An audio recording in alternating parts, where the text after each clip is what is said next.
bonjour à tous et toutes. Donc effectivement, je m'appelle Maxime Efouliès. Je travaille à The Shift Project, qui est un think tank dont je vais vous présenter rapidement le principe de fonctionnement après. Donc je suis coordinateur de projet référent numérique, entre autres, au sein du think tank. Donc je coordonne et je pilote nos projets sur le numérique qu'on mène depuis maintenant 3 ans. Donc le Shift, comme on l'appelle par son petit nom, c'est donc un think tank, c'est comme ça qu'on se définit. Le statut légal, c'est une association loi 1901, donc comme beaucoup d'associations assez classiques, reconnue d'intérêt général et à but non lucratif. Donc, concrètement, on est un ensemble de personnes qui saisissons des sujets qui nous plaisent parce qu'on pense que c'est utile pour le général, pour le bien commun. On s'est donné 2 missions, en fait. La première, c'est d'éclairer le débat sur la transition énergétique et carbone, et la deuxième, c'est d'influencer ce débat. Donc notre domaine, en fait, vraiment notre domaine d'expertise, notre angle, c'est énergie et carbone. Pourquoi? Parce que pour tout un tas de raisons, on pense que l'énergie et le carbone sont 2 des paramètres absolument dimensionnants pour nos systèmes techniques et sociétaux aujourd'hui. Et donc, il faut absolument pousser la transition sur ces deux plans-là. Éclairer le débat sur cette transition, ça veut dire produire des analyses qui vont être chiffrées, transparentes et qui s'appuient sur une démarche qui est véritablement scientifique, c'est-à-dire qu'on sait ce qu'on produit, comment on y est arrivé et quelles sont les sources. L'idée, c'est de produire des choses, donc des rapports, hein, c'est des PDF concrètement, et des modèles qui vont être à côté, qui vont permettre d'éclairer le débat public aujourd'hui sur la transition, qui se fait de manière très médiatique et avec souvent un manque de socle scientifique. Et donc, ce qu'on essaye, en fait, c'est vraiment d'alimenter ce débat, de dire, bon, ben voilà, on débat de l'option A, B, C, D. En fait, en faisant les calculs, avec quelques règles de 3, des ordres de grandeur, et puis une démarche bien transparente et un modèle qui va bien, on arrive à voir que l'option B et D, en fait, c'est pas la peine d'en débattre, ça résout pas le problème. Donc, on débat des options A et C. Et c'est là que s'arrête, entre guillemets, notre travail d'éclairage, puisqu'ensuite, on va aller prendre ces résultats et les porter au sein des sphères décisionnelles, du coup politiques ou économiques. L'idée, c'est qu'une fois qu'en fait on a publié ces résultats, on puisse aller alimenter le débat vraiment pour que le choix entre l'option A et C puisse être fait au final. Voilà donc notre activité en gros, et je pourrais répondre après aux questions si vous voulez des précisions. Et du coup, aujourd'hui, ce qu'on m'a proposé de montrer, c'est les résultats principaux, les constats principaux de nos travaux sur le numérique. Donc, le numérique, on s'y est intéressé il y a 3 ans, et la question principale, c'était est-ce que le numérique est un outil ou un défi pour la transition énergétique et carbone? Donc, ce qu'on a commencé par faire, c'est essayer d'évaluer avec des modélisations l'impact carbone du numérique à l'échelle mondiale. Donc en prenant en compte la phase de production des terminaux, des infrastructures et leur phase d'utilisation. On n'a pas pris en compte la phase de fin de vie parce qu'on n'avait pas assez de données à échelle macroscopique pour avoir des résultats qui tenaient la route. Donc ce que ça nous donne les courbes que vous voyez à l'écran. Donc en 2019-2020, on a un impact, des émissions dues à la production et à l'utilisation des technologies numériques qui représentent 3 à 4% des émissions annuelles mondiales. Donc, ce que ça veut dire, c'est que c'est au-dessus des 2 à 3% qu'on attribue usuellement à l'aviation civile.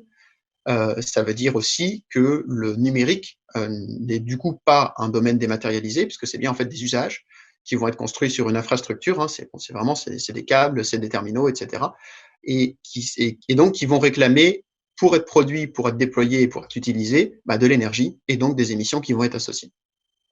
Cette matérialité, elle augmente en plus rapidement parce qu'on numérise notre monde, on numérise nos activités aujourd'hui, on est dans une dynamique de numérisation intensive, et donc on est d'augmentation de 8% par an des émissions du numérique, ce qui est largement supérieur aux émissions mondiales qui augmentent à peu près de 2 à 3% par an en moyenne dans le monde aujourd'hui. Pour donner une idée du contexte et donc des contraintes auxquelles on doit répondre aujourd'hui, si on veut rester sous les 2 degrés, qui sont donc une limite qu'on s'est auto-imposée pour sauvegarder nos propres systèmes, hein, donc c'est vraiment de l'égoïsme pur, du bon sens. Si on veut respecter cette limite, il faut qu'on diminue nos émissions d'environ 5% par an. 5 à 10 suivant quand on commence, en sachant qu'on n'a pas commencé. Donc on doit diminuer de 5% par an. Aujourd'hui, on augmente de 2 à 3% par an, et celle du numérique augmente de 8% par an. Donc c'est ça le premier grand constat. c'est que quand on continue, et c'est la deuxième famille de scénarios, enfin la grande famille de scénarios que vous voyez sans sobriété, si on continue avec ces 8% par an, en fait, avec les dynamiques d'évolution qu'il y a aujourd'hui sur le numérique, on arrive en 2025 à 7 à 8% des émissions, ce qui est comparable aux émissions qui sont dues aux véhicules légers aujourd'hui dans le monde.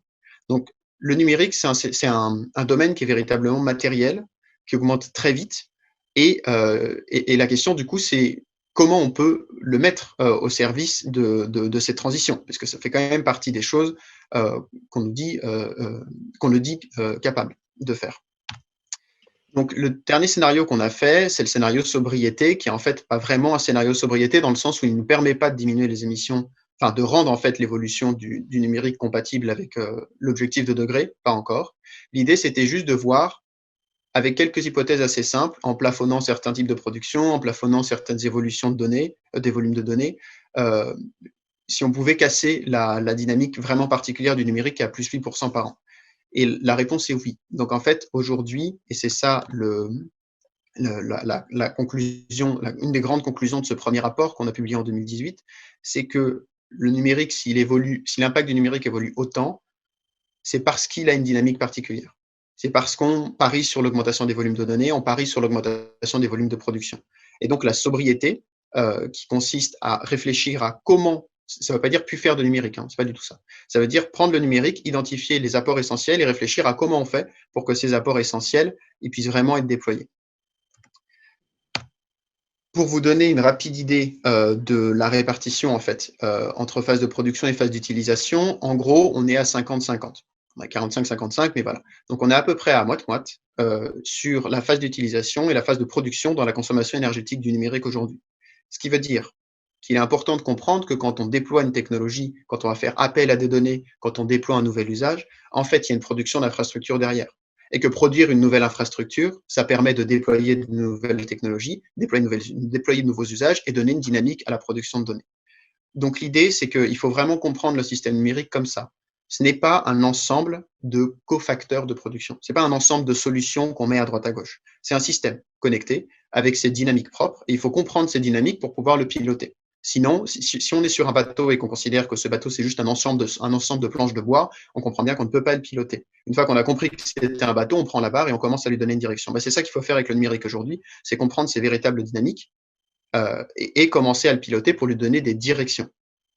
Et ces directions, elles s'illustrent, enfin cette question en fait et cette nécessité de direction, elle s'illustre très bien dans le paradigme de ville du futur, de ville connectée, de smart city aujourd'hui. Pourquoi? Parce qu'aujourd'hui, la smart city, on sait que c'est censé rendre possible les services de demain et aussi permettre la transition carbone-énergie. Le problème, c'est que le mot ville connectée aujourd'hui, c'est un mot d'ordre dans les politiques publiques. Donc, ce qu'on appelle un mot d'ordre, c'est un mot qui sonne bien concrètement, qu'on va mettre dans les stratégies territoriales et qui n'a pas de contenu normatif. C'est-à-dire qu'il n'a pas de contenu exact. On ne sait pas vraiment ce qu'il y a dedans.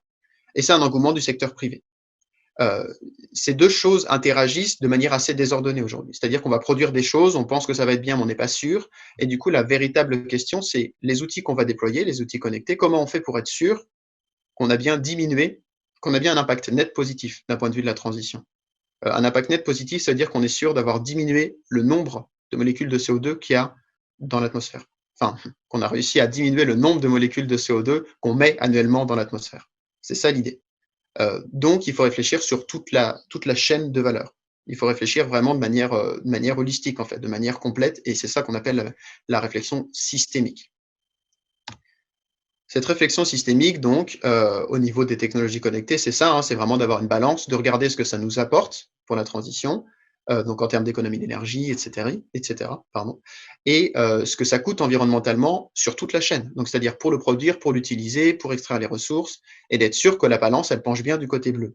Et pour faire ça, autant on peut comptabiliser l'impact du numérique à l'échelle globale, parce qu'il suffit de regarder combien d'énergie il faut pour produire un smartphone, puis de multiplier par le nombre de smartphones, pour faire schématique.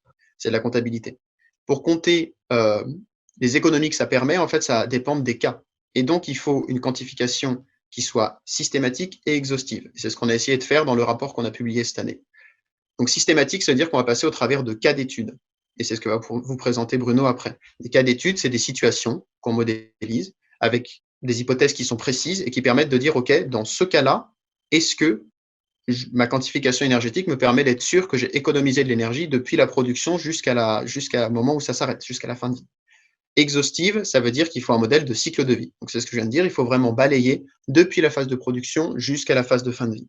Parce que si j'économise pendant la phase d'utilisation, mais que j'économise en introduisant la couche connectée, que je permets une économie qui est inférieure à l'énergie que j'ai dépensée pour produire cette couche connectée, ben en fait, ma balance est du côté orange. Donc, c'est pas bon.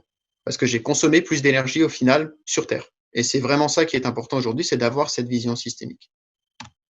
Et donc, le modèle qu'on a utilisé pour ça, qu'on a appelé le modèle STERM, Smart Technology Energy Relevance Model, l'idée, c'est d'avoir un système initial qui a sa consommation propre. Donc là, on va parler de la lumière. Sur ce système initial, on va rajouter une couche connectée qui va permettre des économies directes, c'est-à-dire que là, mon système d'éclairage va consommer moins parce que je l'aurai connecté, parce qu'il va permettre du pilotage, etc. Et l'idée, c'est de rajouter l'énergie grise, donc c'est-à-dire l'énergie qu'il a fallu pour produire le système, et la consommation en utilisation de la couche connectée. Et ça, ces deux éléments, ils ne sont pas toujours pris en compte dans les calculs. Et en fait, il faut les prendre en compte. Pourquoi? Pour être sûr que notre système, il est bien pertinent et pour pouvoir dire à cet endroit, c'est pertinent. Là, en fait, non, ça l'est pas quand on regarde sur toute la chaîne et pouvoir vraiment piloter nos déploiements.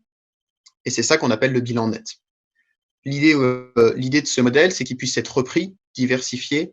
On l'a mis en accès libre avec des hypothèses claires pour que ça permette en fait à des acteurs de reprendre ce modèle et de vraiment construire une approche qui permette d'être sûr de la pertinence. L'ambition ici avec ce modèle, c'est pas de démontrer qu'il y a des trucs qui marchent pas, c'est de trouver les trucs qui marchent. Trouver les trucs qui marchent, de les déployer, et ceux qui sont pas pertinents à tel endroit, de ne pas les déployer à tel endroit. Donc c'est vraiment d'avoir une approche qui soit la plus pertinente possible pour mettre le numérique au service de la transition énergie carbone. Et du coup, je vous présente rapidement les cas d'études qu'on a creusés dans le rapport, et Bruno va vous détailler les cas d'études sur l'éclairage connecté. Donc, l'idée, c'était d'avoir deux technologies, plusieurs cas d'études qu'on a mis donc dans différentes sphères, dans la privée, publique, professionnelle, et de voir en fait